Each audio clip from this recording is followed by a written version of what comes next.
Hello, fridge.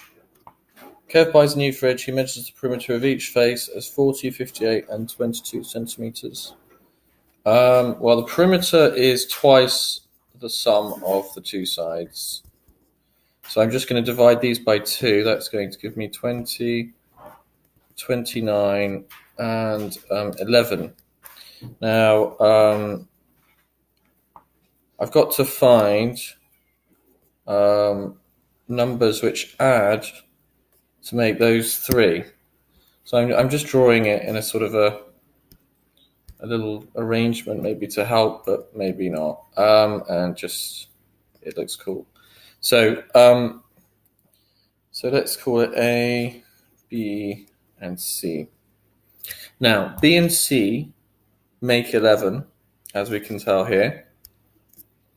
But because the 29 is bigger by 9 than 20, that means that C has to be 9 more than B.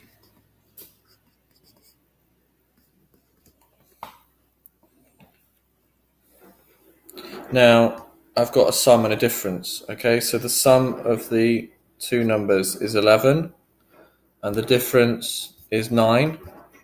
And we know how to do sum and difference questions. The way to do that is 9 plus 11 divided by 2. That gives us the biggest number. And the difference divided by 2 gives us the smallest number. So this is 10. This is 1. And that makes this number 19, and it all works nicely. And therefore the sum is 30.